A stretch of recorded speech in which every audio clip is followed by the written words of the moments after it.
हनुमान् श्रीपदो वायुपुत्रो रुद्रो नघोजरः अमृत्यवीरवीरश्च ग्रामवासो जनाश्रयः धनदो निर्गुणः शूरो वीरो निधिपतिर्मुनिः पिङ्गाक्षो वरदो वाग्मी सीताशोकविनाशकः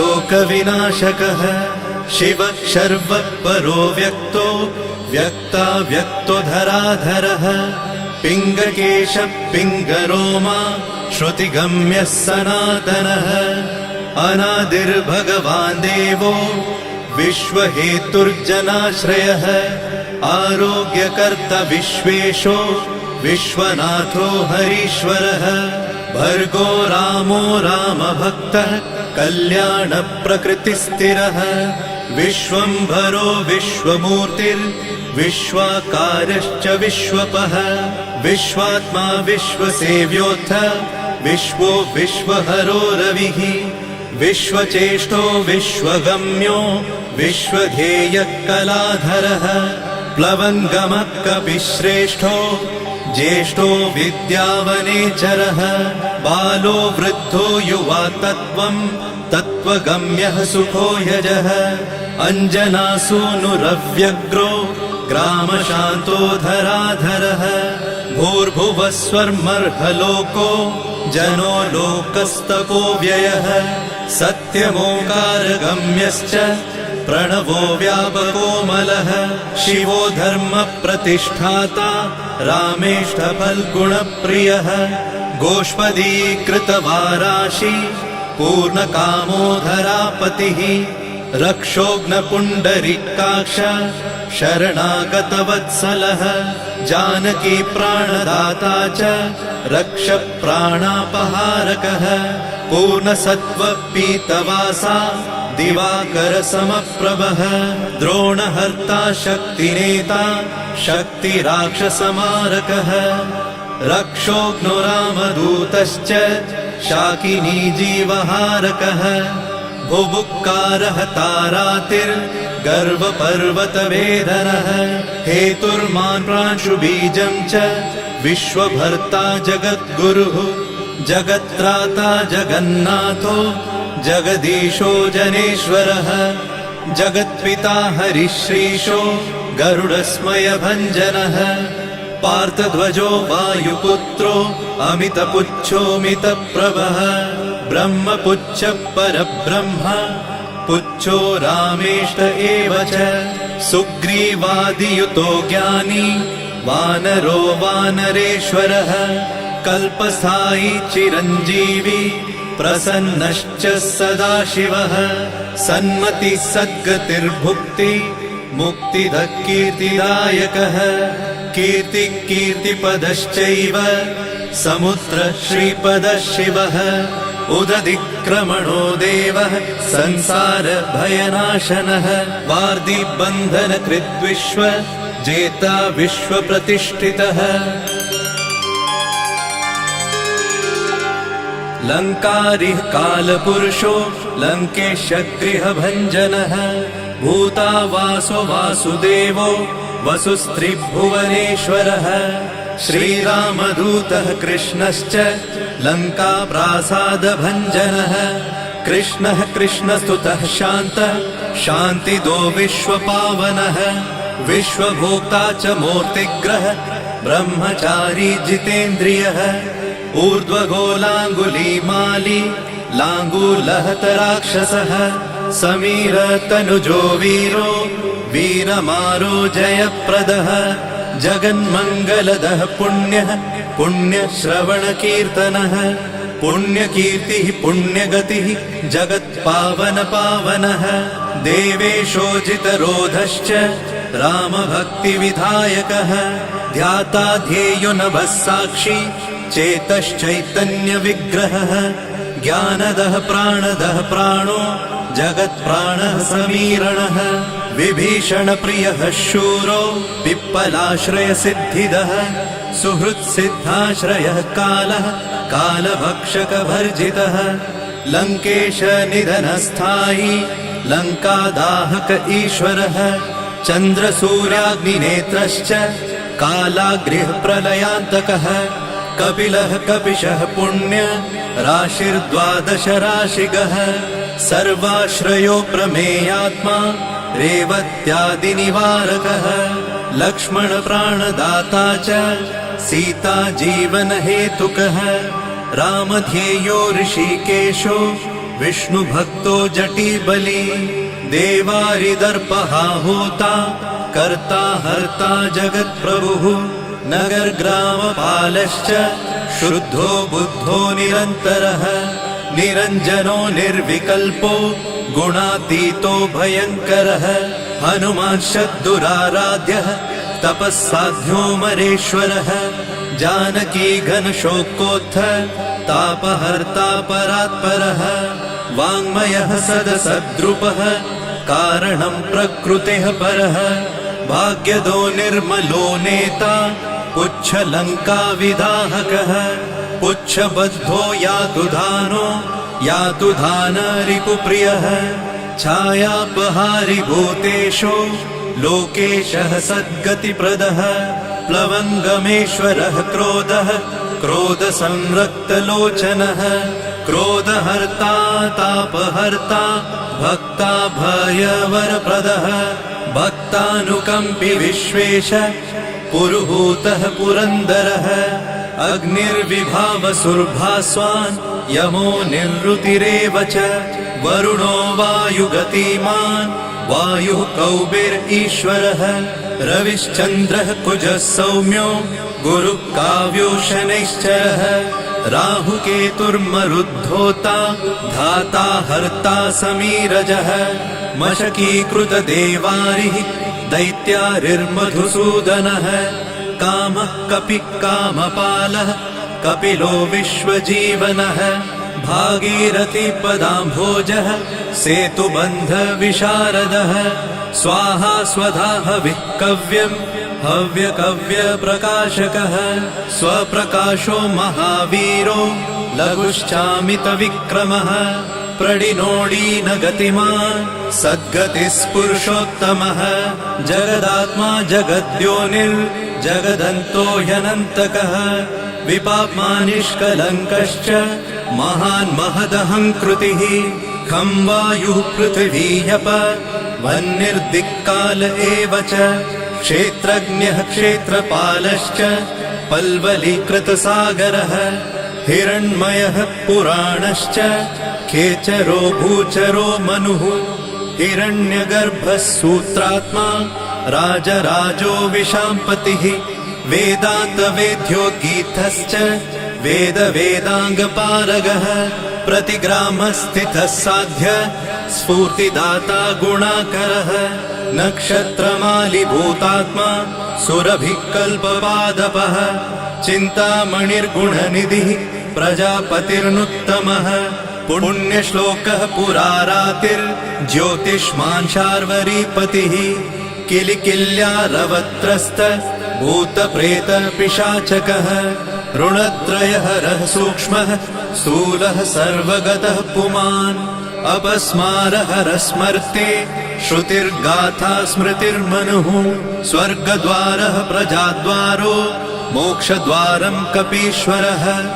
नादरूपः परब्रह्म ब्रह्म ब्रह्मा पुरातनः एको नैको जनः शुक्ल स्वयं ज्योतिरनाकुलः ज्योतिर्ज्योतिरनादिश्च सात्विको राजसत्तमः तमोहर्ता निरालम्बो निराकारो गुणाकरः गुणाश्रयो गुणमयो बृहत्कायो बृहद्यशा बृहद्धनुर्बृहत्पादो बृहन्मूर्धा बृहत्स्वनः बृहत्कर्णो बृहन्यासो बृहन्नेत्रो बृहद्गलः बृहद्यत्नो बृहच्चेष्टो बृहत्पुच्छो बृहत्करः बृहद्गतिर्बृहत्सेव्यो बृहल्लोकफलप्रदः बृहच्छक्तिर्बृहद्वाञ्छा फलदो बृहदीश्वरः बृहल्लोकनुतो द्रष्टा विद्यादाता जगद्गुरुः देवाचार्यः सत्यवादी ब्रह्मवादी कलाधरः सप्तपातालगामी च मलयाचलसंश्रयः उत्तराशास्थितः श्रीदो दिव्यौषधवशः खगः शाखामृगः कपीन्द्रश्च पुराणः श्रुतिसञ्चरः चतुरो ब्राह्मणो योगी योगगम्यः परात्परः अनादिनिधनो व्यासो वैकुण्ठः पृथिवीपतिः पराजितो जिताराशिः सदानन्दश्च ईशिता गोपालो गोपतिर्गोप्ता कलिः कालः परात्परः मनोवेगी सदा योगी संसारभयनाशनः तत्त्वदाता च तत्त्वज्ञः तत्त्वं तत्त्वप्रकाशकः शुद्धो बुद्धो नित्ययुक्तो युक्ताकारो जयप्रदः प्रलयोमितमायश्च मायातीतो विमत्सरः मायानिर्जितरक्षश्च मायानिर्मितविश्वपः मायाश्रयश्च निर्लेपो मायानिर्वञ्चकसुखः सुखी सुखप्रदो नागो महेश कृतसंस्थवः महेश्वरः सत्यसन्धः शरभः कलिपावनः रसो रसज्ञसम्मानः तपश्चक्षु च भैरवः घ्राणो गन्धस्पर्शनञ्च स्पर्शोऽहङ्कारमानदः नेति नेतिति गम्यश्च वैकुण्ठभजनप्रियः गिरिशो गिरिजाकान्तो दुर्वासः कविरङ्गिराः भृगुर्वसिष्ठश्च वनः तुम्बुरुर्नारदो मलः विश्वक्षेत्रं विश्वबीजं विश्वनेत्रश्च विश्वपः याजको यजमानश्च पावकः पितरस्तथा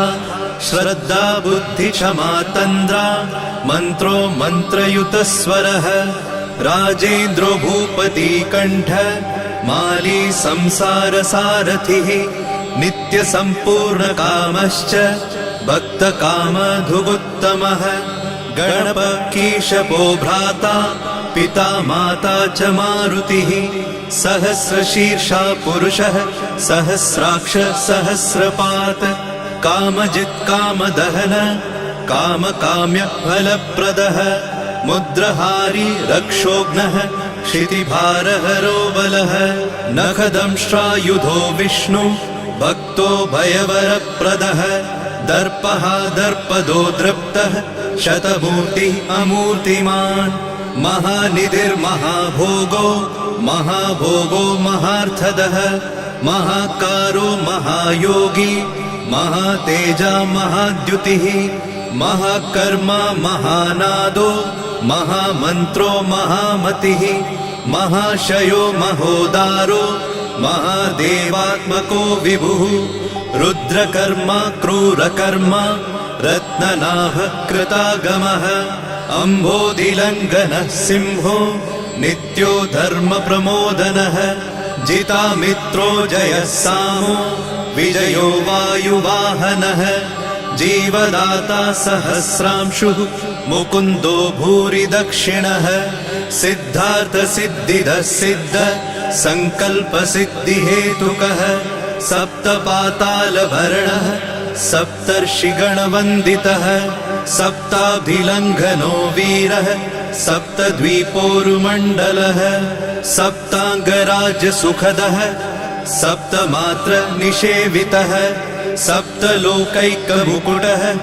सप्तहोतास्वराश्रयः सप्तच्छन्दोनिधि सप्त छन्द सप्तजनाश्रयः सप्तसामोपगीतश्च सप्तपातालसंश्रयः मेधाविकीर्तिदः शोक हरिदौर्भाग्यनाशनः सर्ववश्यकरो भर्गो दोषघ्नपुत्रपौत्रदः प्रतिवादी मुखस्तम्भो दुष्टचित्तप्रसादनः पराभिचारशमनो दुःखघ्नुबन्धमोक्षदः नवद्वारपुराधारो नवद्वारनिकेतनः नरनारायणस्तुत्यो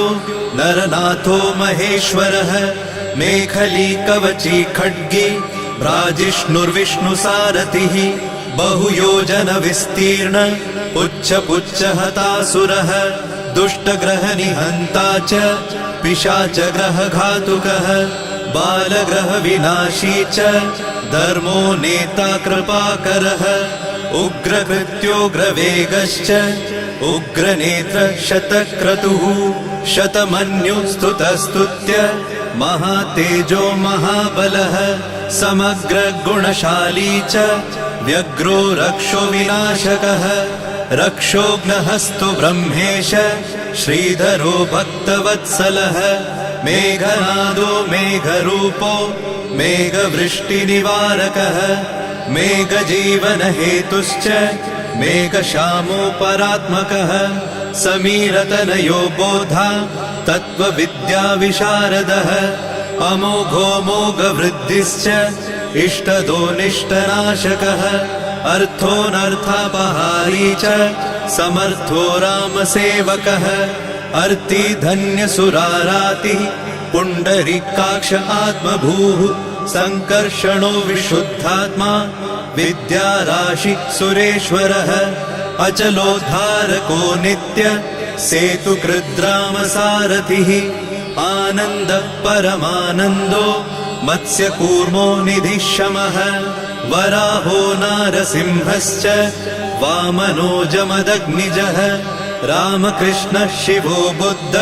कल्की रामाश्रयो हरः नन्दी भृङ्गी च चण्डी च गणेशो गणसेवितः कर्माध्यक्षसुराध्यक्षो विश्रमो जगतां पतिः जगन्नाथ कपिश्रेष्ठ सर्वावास सदाश्रयः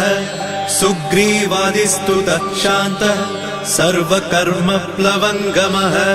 नखदारितरक्षश्च नखायुधविशारदः कुशलः सुधरः शेषो वासुकिस्तक्षकस्वरः स्वर्णवर्णो बलाढ्यश्च रामपूज्यो घनाशनः कैवल्यदीपकैवल्यो गरुडपन्नगो गुरुः किल्यारावहताराति गर्वपर्वतभेदनः वज्राङ्गो वज्रवेगश्च भक्तो वज्रनिवारकः नखायुधो मणिग्रीवो ज्वालामाली च भास्करः प्रौढप्रतापसपनो भक्ततापनिवारकः शरणं जीवनं भोक्ता नानाचेष्टो ह्यचञ्चलः सुस्वस्थोष्टास्य हा दुःख शमनः पवनात्मजः पावनः पवनः कान्तो भक्तागः सहनो बलः मेघनादरिपुर्मेघ नादसंहृतराक्षसः क्षरोक्षरो विनीतात्मा वानरेश सताङ्गतिः श्रीकण्ठ शितिकण्ठश्च सहाय सहनायकः अस्थूलस्त्वननुर्भर्गो देव संसृतिनाशनः अध्यात्मविद्यासारश्च अध्यात्मकुशलः सुधिः अकल्मषः सत्यहेतु सत्यगः सत्यगोचरः सत्यगर्भः सत्यरूपः सत्यपराक्रमः अञ्जनाप्राणलिङ्गश्च वायुवंशोद्भवः सुधिः भद्ररूपो रुद्ररूपः सुरूपश्चित्ररूपधृत मैनाकवन्दितः सूक्ष्म दर्शनो विजयो जयः क्रान्तदिग्मण्डलो रुद्रः प्रकटीकृतविक्रमः कम्बुकण्ठप्रसन्नात्मा हृस्वनासो वृकोदरः लम्बोष्ठकुण्डलिचित्र मालियोगविदाम्बरः विपश्चित्कविरानन्द विग्रहोऽनन्यशासनः फल्गुनीसूनुरव्यग्रो योगात्मा योगतत्परः योगवेद्यो योगकर्ता योगयोनिर्दिगम्बरः अकारादिक्षकारान्त वर्गनिर्मितविग्रहः उलूखलमुखः सिंह संस्तुतः परमेश्वरः श्लिष्टजङ्घः श्लिष्टजानु श्लिष्टपाणि शिखाधरः सुशर्मामितशर्मा च नारायणपरायणः जिष्णुर्भविष्णुरोचिष्णुर् ग्रसिष्णुस्थाणुरेव च हरिरुद्रानुकृद्वृक्ष कम्पनो भूमिकम्पनः गुणप्रवाहसूत्रात्मा वीतरागस्तुतिप्रियः नागकन्या भयध्वंसी रुक्मवर्णः कपालभृत अनाकुलो भवोपायो न पायो वेदपारगः अक्षरः पुरुषो लोक नाथो रक्ष प्रभुर्दृढः अष्टाङ्गयोगफलभुक सत्यसन्धः पुरुष्टतः श्मशानस्थाननिलय प्रेतविद्रावणक्षमः पञ्चाक्षरः परः पञ्च मातृको रञ्जनध्वजः योगिनी वृन्दवन्द्यश्च शत्रुघ्नोऽनन्तविक्रमः ब्रह्मचारीन्द्रियरिपुर्धृतदण्डो दशात्मकः अप्रपञ्चः सदाचार शूरसेनविदारकः वृद्धप्रमोदश्चानन्द सप्तजिह्वापतिर्धरः नवद्वारपुराधार प्रत्यग्रसामगायकः षट्चक्रधाम स्वर्लोको भयहृन्मानदो मदः सर्ववश्यकरः शक्तिर्नेता चानन्तमङ्गलः अष्टमूर्तिर्धरो नेता विरूपस्वरसुन्दरः धूमकेतुर्महाकेतु सत्यकेतुर्महारथः नन्दिप्रियः स्वतन्त्रश्च मेखली समरप्रियः लोहाङ्ग सर्वविद्धन्वि षट्कलः शर्व ईश्वरः फलभुक्फलहस्तश्च सर्वकर्मफलप्रदः धर्माध्यक्षो धर्मफलो धर्मो धर्मप्रदोऽर्थदः पञ्चविंशतितत्त्वज्ञ स्तारक ब्रह्म तत्परः त्रिमार्गवसतिर्भीमः सर्वदुःखनिबर्हणः ऊर्जस्वान्निर्गलः शूली मालिगर्भो निशाचरः रक्ताम्बरधरो रक्तो रक्तमाला विभूषणः वरमाली शुभाङ्गश्च श्वेतश्वेताम्बरो युवा जयो जय परिवारः सहस्रवदनः कविः शाकिनी डाकिनी यक्ष रक्षो भूतौघभञ्जनः सद्यो जातः कामगतिर्ज्ञानमूर्तिर्यशस्करः शम्भुतेजा सार्वभौमो विष्णुभक्तप्लवङ्गमः चतुर्नवतिमन्त्रज्ञ पौलस्त्यबलदर्पः सर्वलक्ष्मीप्रदः श्रीमान् अङ्गदप्रिय ईडितः स्मृतिर्बीजं सुरेशानः संसारभयनाशनः उत्तमः श्रीपरिवार श्रीभूदुर्गा च कामदृक् सदा गतिर्मातरिष्वा रामपादाब्जषट्पदः नीलप्रियो नीलवर्णो नीलवर्णप्रियः सुहृत् रामदूतो लोकबन्धु रन्तरात्मा मनोरमः श्रीरामध्यानकृद्वीरः सदा किं पुरुषस्तुतः रामकार्यान्तरङ्गश्च शुद्धिर्गतिरनामयः पुण्यश्लोकपरानन्द परेश प्रियसारथिः लोकस्वामी मुक्तिदाता सर्वकारणकारणः महाबलो महावीरः पारावारगतिर्गुरुः समस्तलोकसाक्षी च समस्तसुरवन्दितः सीता समेत श्रीराम पादसेवाधुरन्धरः इति श्री आञ्जनेय सहस्रनाम स्तोत्रम् सम्पूर्णम्।